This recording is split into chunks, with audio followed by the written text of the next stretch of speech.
প্রিয় কাব্যে সবাইকে প্রীতি ও শুভেচ্ছা। The beautiful game on earth বা বিশ্বকাপের আর মাত্র দুদিন বাকি।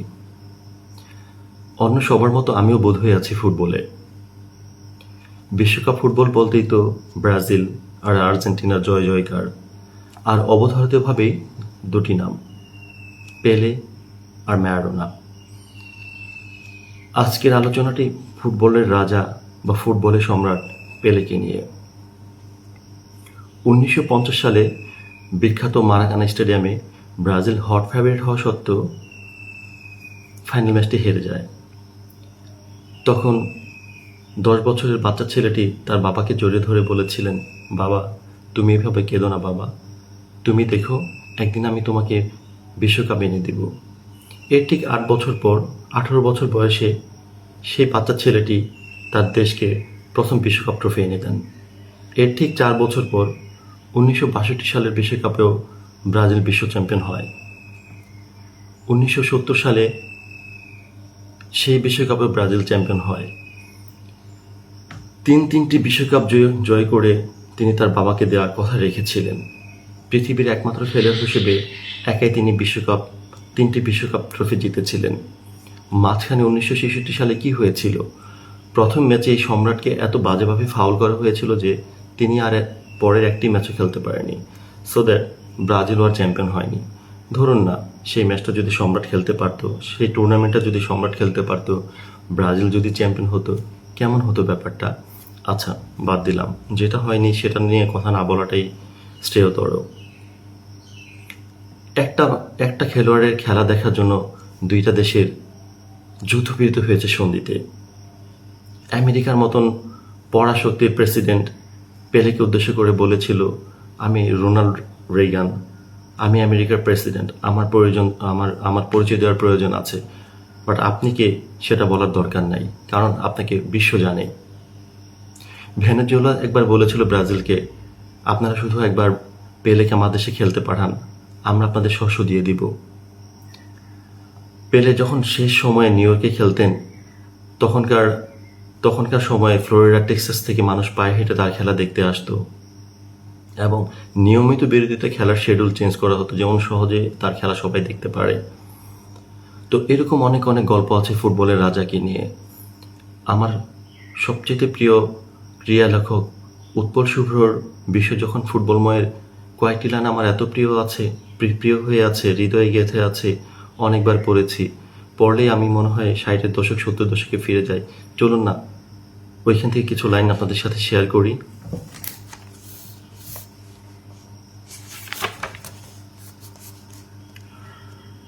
ফুটবল মাঠে এমন সব অত্যাশ্চর্য কীর্তি করেছেন, পরে সেসব ভিডিওতে দেখে পেলে নিজেই অবাক হয়েছেন।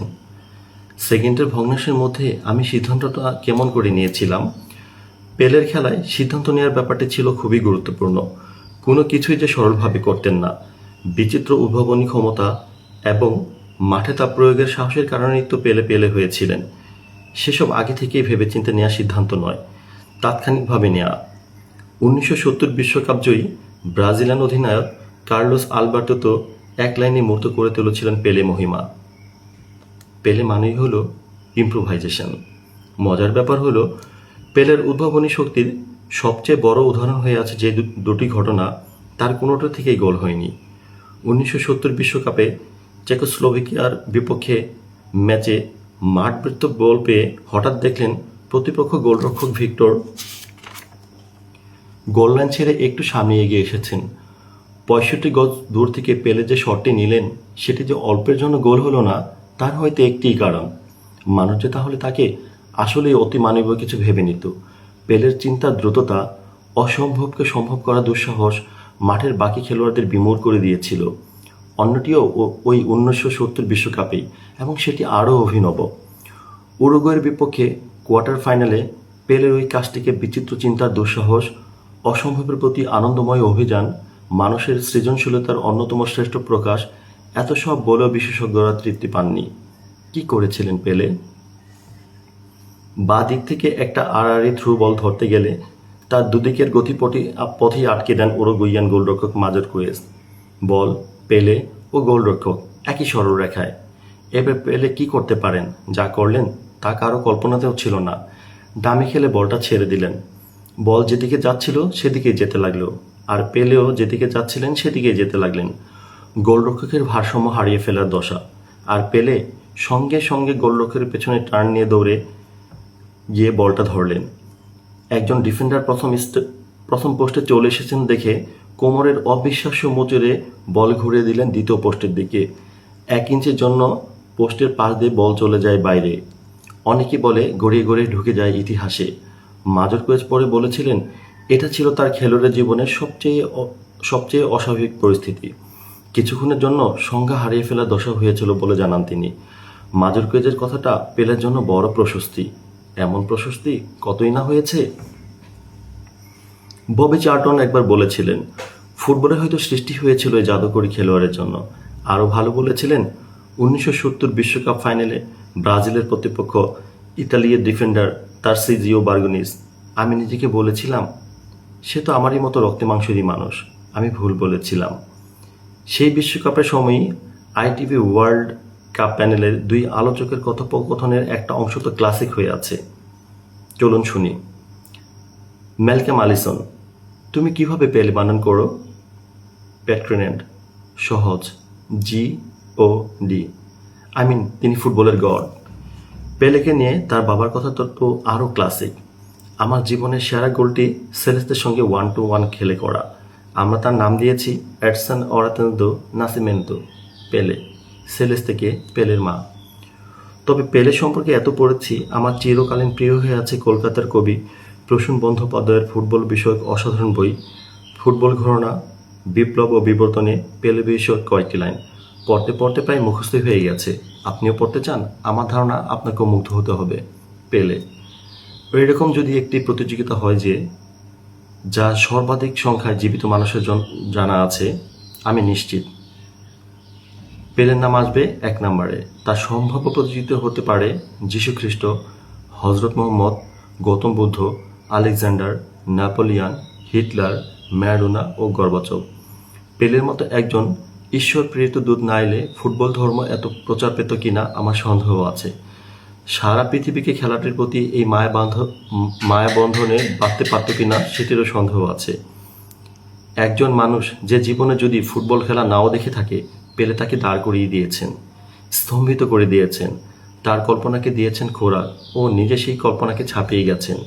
কেন পেলেই পেলে, অন্য কেউ পেলে নয়? বহু খেলোয়াড় দারুণ বল রিসিভ করেন, দারুণ শট মারেন, দুর্ধর্ষ ড্রিবল করেন, অপূর্ব পাস দেন। এর বেশি পেলে কি করেছেন? হ্যাঁ, পেলে এর বেশি করেছেন, তা হলো আশ্চর্যভাবে করেছেন, যাই করুন না কেন। আমরা পেলের কি দেখে মুগ্ধ হই যা আর অন্য কারোর মধ্যে পাওয়া যায় না? তা হলো চিন্তা ভাবনার অদ্ভুতত্ব, আশ্চর্যতা, অসম্ভবতা, দুনিয়া ছাড়া বৈচিত্র্য। প্রতিটি চেষ্টাতেই যে পেলে সফল হয়েছেন এমন তো নয়, কিন্তু তার প্রতিটি কাজে লেগে থাকতো একটি বিচিত্র চিন্তাশীল মস্তিষ্কের ছায়া। আর তার এই ভাবনার অভাবনীয় গতিপথই মানুষকে পাগল করে তুলত। একটি বিশেষ অবস্থায় বিপক্ষ, সপক্ষ, দর্শক, সারা পৃথিবীর মানুষ যা ভাবছেন সে সম্ভাবনা সংখ্যা যদি 1 কোটিও হয়, পেলে সবসময় 1 কোটি 1 নাম্বারটা ভেবেছেন। তার প্রত্যেকটি কাজের মধ্যে সে ছাপ রয়ে গেছে। ডায়াগ্রাম অংশে আমি এরকম একটি সম্পূর্ণ অসম্ভব চিন্তনের ছবি গ্রন্থিত করেছি। গোল হয়নি, কিন্তু ইতিহাস হয়েছিল। পেলের মাহাত্ম্য বর্ণনায় অনেকেই বলেন 2 পায়ে মারাত্মক শট, 2 পায়ে দারুণ কন্ট্রোল, অসাধারণ অ্যাথলেটিক শরীর, সবই ঠিক, কিন্তু ওগুলো কিছুই না। ওগুলো স্টক, প্রশংসা। এদের পেলেকে আরেকজন বড় খেলোয়াড় থেকে আলাদা করা যায় না। বিপক্ষ ডিফেন্ডার যখন দেখতো বলটা পেলের শরীরে এমন অসুবিধাজনক স্থানে চলে গেছে, এবার ট্যাকেলে যাওয়া যায়, তখনও সে শূন্যে পা চালাতো। কারণ পেলে বলটা সেই অসুবিধাজনক জায়গা দিয়েই সরিয়ে নিয়েছেন। কাফ মাসলের কাছাকাছি বলেও পেলে ইচ্ছে মতো ছোঁয়া দিতে পারতেন। শরীরের যে কোনো জায়গা দিয়ে নিয়ন্ত্রণে রাখতে পারতেন ওই ছটফটে পালিয়ে যেতে চাওয়া চামড়ার গুলোরটিকে। ববি মুর বলেছিলেন, পেলেকে ট্যাকেল করতে কোনো অসুবিধা নেই তো? মনে হবে লোকটা হেঁচেট খেয়ে ব্যালেন্স হারিয়ে ফেলবে, এই পড়ে যাবে বুঝি। এমনকি আপনি নিজের পায়ে বলের স্পর্শও পাবেন। মনে হবে ট্যাকেল করে বলটা আপনি কেড়ে নিতে পেরেছেন। কিন্তু তখনই আপনার ভুল ভাঙবে যখন পর মুহূর্তে আপনি দেখবেন যে আপনি কোথাও নেই, তিনি বল নিয়ে অনেক দূর চলে গেছেন। শুধু যাওয়ার পথে আপনার হাঁটতেই ওয়াল খেলে আপনাকে বিট করে গেছেন। এগুলো যে গল্প নয়, তা পরের প্রজন্মকে আমরা কি করে বোঝাবো? না, যে যত বড়ই হোক, যত সফলই হোক, এইভাবে কেউ ফুটবল খেলেনি কখনো। কে খেলবে বলে মনও মানতে চায় না। এই তো কলকাতার মোহনবাগানের বিরুদ্ধে খেলা নয়, তাকে চর্মচোখে দেখতে পাওয়াটাই আমি আমার জীবনের সবচেয়ে বড় একটি প্রাপ্তি বলে মনে করি। আমি মনে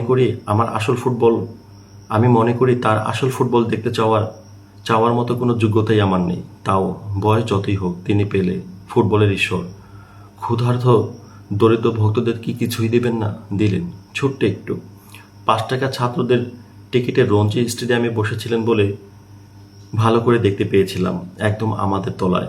মোহনবাগান বক্সের মধ্যে, মাঝামাঝি তার ডান পায়ে বল, সামনে দুজন ডিফেন্ডার। সেদিন একবারও তিনি ড্রিবল করেননি, এবারও কি করবেন না? এসব সিচুয়েশন তো তার কাছে জলভাত। আশায় আমাদের বুকটা ছলাৎ করে ওঠে। কিন্তু তিনি যেটা করলেন, ওই যে বললাম, ভাবনার দুনিয়া ছাড়া ধরন। ড্রিবল ফ্রিবল করলেন না। ক্ষমা করো ভগবান, ছোট মনে কী সব ভাবছিলাম। তার ডান দিকে চিনাগলিয়া, আর বাঁ দিকে কে যেন একজন। চিনাগলিয়া একটু ফাঁকায়, বলটা দিতে পারলেই গোল। কিন্তু পেলে তার সামনে ডিফেন্ডারটির জন্য বলটা কিছুতেই চিনাগলিয়ার দিকে দিতে পারছিলেন না। শেষে মন বদলে পায়ের ইনস্টেপ দিয়ে বাঁ দিকের খেলোয়াড়টির দিকে তাকিয়ে তাকিয়ে বলটা ঠেলে দিলেন। কিন্তু ওমা, বলটা পুরো উল্টো দিকে চিনাগলিয়ার কাছে গেল কি করে? চিনাগলিয়া পর্যন্ত হতভম্ব হয়ে গোলটা মিস করলেন। পরে বোঝা গেল বলটাকে স্পিনের মতো করিয়ে নিজেরই বাটাকে ওয়াল করে খেলেছেন। বলটা তাই বা পাটে লেগে পুরো উল্টো দিকে চলে গেছে, অথচ সবাই তার ডান পায়ের ফলকের দিকেই তাকিয়েছিল। জিনিসটা বোঝার পর আমি চোখ বুজে কিছুক্ষণ থরথর করে কেঁপেছিলাম। ভগবান বোধহয় এভাবেই ভক্তকে দেখা দেন। কী অবস্থার মধ্যে খেলেছেন পেলে! খেলোয়াড়ি মানসিকতার সবচেয়ে গভীরতম অবক্ষয়ের কালে তাকে খেলতে হয়েছে। নেতিবাচকতার চূড়ান্ত বিস্ফোরণের সময়ের মধ্য দিয়ে তাকে যেতে হয়েছে। কঠিনতম নীতিহীন ম্যানমার্কিং, হিংস্রতম মারধরের মধ্যে দাঁড়িয়ে তাকে ফোটাতে হয়েছে ফুটবল শিল্পের সুন্দরতম ফুলগুলো। ৪-৫ জন করে তার উপর ঝাঁপিয়ে পড়েছে। বল ছুঁতে দেব না, মেরে শেষ করে দাও। পেলে অসহায়ভাবে যন্ত্রণায় কুকিয়েছেন। রেফারিরা থেকেছেন উদাসীন। আজ ফুটবল অনেক ভদ্র সংগঠিত হয়েছে। ৬০-এর দশকের অন্ধকার আজ অপসারিত। আজ যদি সম্রাট খেলতেন, হয়তো ফুটবলকে তার দেয়ার ছিল আরও বেশি। সময় নিতে পারেনি, আজ হলে আরও দিতেন।